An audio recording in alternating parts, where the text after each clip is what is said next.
Hi everyone, welcome to the next installment of Charts and Perspective, where we use charts to dive into the world of economics and financial markets.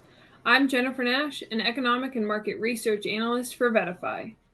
Today, we're going to examine and compare the two main measures of consumer attitudes, the Conference Board's Consumer Confidence Index and the University of Michigan's Consumer Sentiment Index.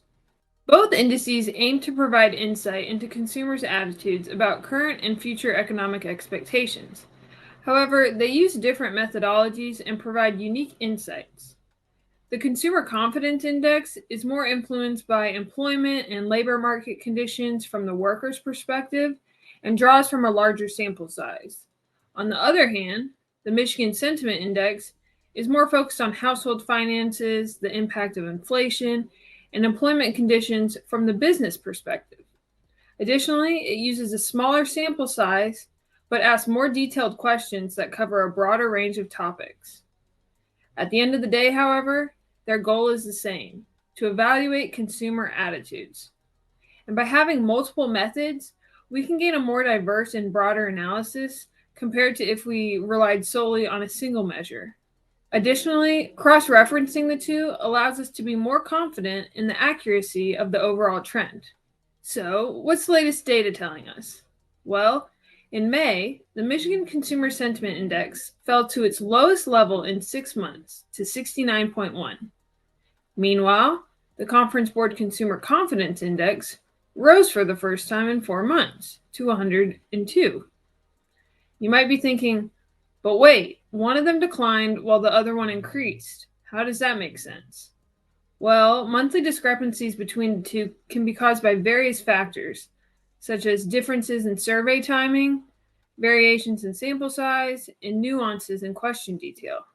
However, as we'll see throughout this video, despite diverging from each other at times, both indexes have generally followed a similar trend.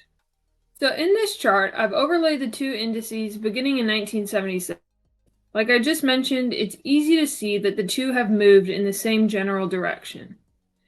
Now, at first glance, it may seem like consumer sentiment, the purple line, tend to run higher than consumer confidence, the green line. But I want to note that each index is graphed along a different axis, with consumer confidence on the right, where there's a scale of 150, and consumer sentiment on the left, with a scale of 120. In fact, the Conference Board Consumer Confidence Index tends to run higher than the University of Michigan Consumer Sentiment Index.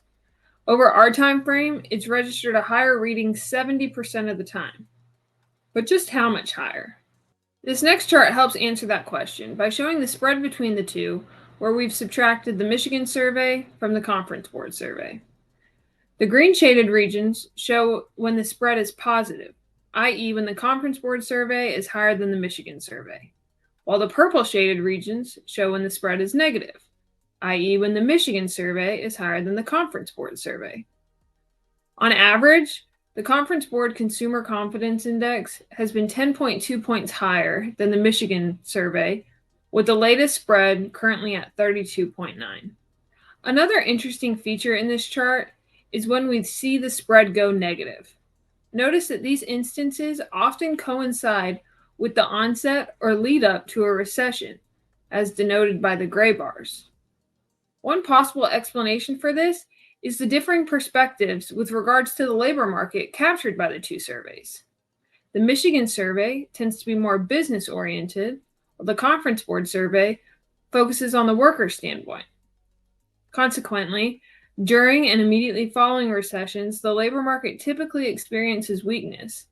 Hence, it's reasonable to observe that the Michigan survey outpaces the Conference Board survey during these times.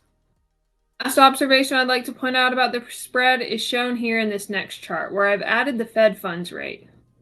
When the gap widens, indicating that the Conference Board number exceeds the Michigan number, it typically coincides with an increase in the Fed funds rate, as we can see by the red line in the chart above.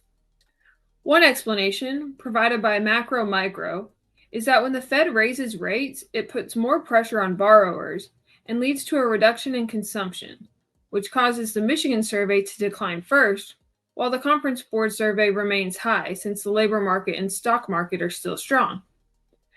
But then, after several rate hikes, while consumption is still declining, companies begin to cut back, and the labor market becomes stagnant, and consumers grow even more conservative with spending, which then puts downward pressure on the stock market and ultimately narrows the gap between the two measures. Now, we've seen these two indicators side by side, overlaid on top of each other, and as a spread.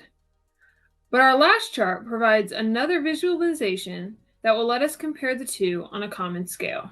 So here we've normalized each index around their mean. Values above 100 indicate that the index is above its average, meaning higher confidence or sentiment. And on the flip side, values below 100 indicate that the index is below its average, meaning lower confidence or sentiment. By utilizing this method, the indices can be directly compared based on how much they deviate from their respective averages. We can see that the Conference Board's index is the more volatile of the two, with higher highs and lower lows. But again, the two indicators have moved along the same trajectory. Earlier in this video, I said that the Conference Board Consumer Confidence Index was at 102 and the University of Michigan Consumer Sentiment Index was at 69.1 in May. However, using the method just described, the Conference Board survey now moves to 107.2 and the University of Michigan survey now moves to 81.4. To close out, I'd like to briefly explain why any of this data matters. Consumer attitudes are closely monitored because confidence levels tend to impact spending behavior. When people are feeling good and financially secure, then they're more likely to spend. But when people are worried or pessimistic, then they'll be more frugal with their spending.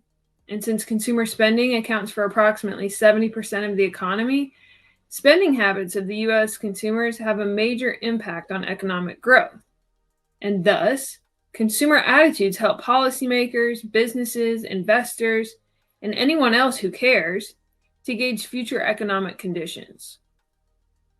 Additionally, and probably most importantly, consumer attitude data provides a human aspect to the economic data that we receive monthly.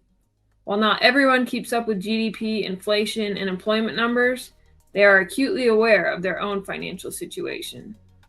Well, that's all for our discussion on the two measures of consumer attitudes. Thanks for tuning in. For more economic and market insights, you can find my content regularly on the Advisor Perspectives website under the AP Chart section.